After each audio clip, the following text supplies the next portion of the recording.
Hold your X-ray taser, deploy more units. Hand behind your back! Hold your X-ray, get him in the cuffs now. Full fire. Phoenix, Arizona, a city known for its vibrant culture and community. But on August 19th, 2024, an incident unfolded that would challenge the very essence of justice and empathy. But little did officers Harris and Sue know, this day would turn out to be a very different kind of encounter. Okay.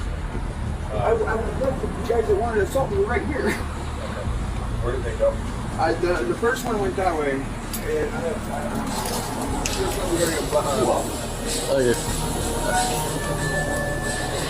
Hey, you guys just want this guy to trespass?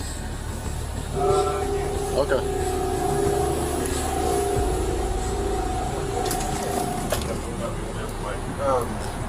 You're saying that's the guy that assaulted right there, with the backwards hat on, yep. Officers responded to a call about a disturbance at this very Circle K, a witness. What's he gonna say if we go talk to him? He was, you can watch the video, he was standing right outside of the door. He pushed me inside the store, and he was telling me, get out, get out. You know, I'm saying, I'm not going out there, there's other people trying to Alleging he assaulted you, do you want him to go to jail? Yes, he said, put his hands on me. I felt violent, and he was pushing me outside the door, and he was standing outside the door opening and saying, That dude, Why didn't you wait here first? the black guy? Yeah.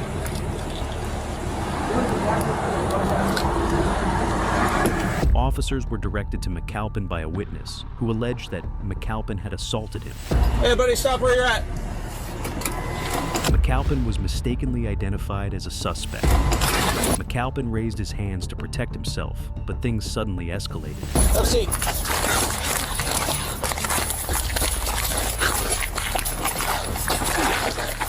Taser.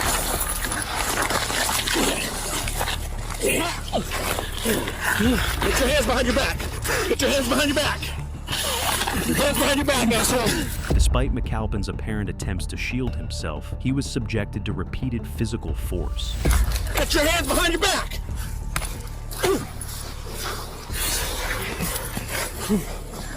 Hold them. Move. Hands behind your back. Hands behind your back. Hold your X-ray taser, deploy more units. Hand behind your back. Hand behind your back. One more. Hand behind your back. More. Hand behind your back. Hand behind your back. Hand behind your back. Now.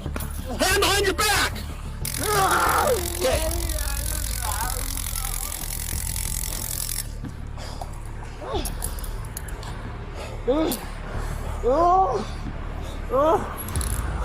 He was repeatedly punched and stunned, but unexpectedly that man whom they arrested without them knowing is deaf and has a cerebral palsy. Any health problems or disabilities aside from being deaf? Tyrone and his attorneys say he also has cerebral palsy. So back when I was like 3 or 4 years old, I used to walk with a walker.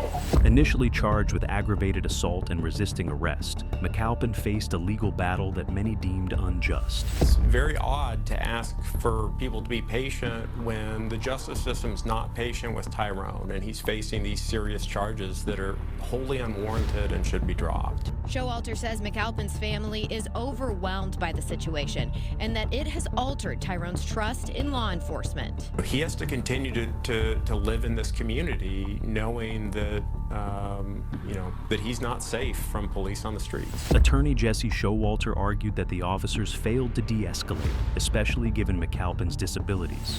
When you pulled into the parking lot and yelled at Tyrone, he didn't respond to you, correct? Correct. Did you check to see if he had headphones in? I didn't notice. Okay. Did you check to see if there was a reason why he couldn't hear you? No. Did you try to wave him down? No. At a court hearing, Harris testified that everything could have been avoided if McAlpin had just indicated he was deaf. Yeah, he raised them in a manner that appeared to me he was going to use them to punch me. So he raised his hands like this? No.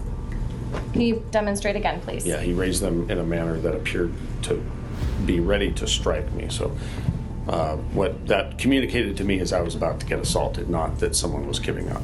According to the deputy, McAlpin showed signs of aggression, as if he were about to strike him. He assaulted you. Do you want him to go to jail?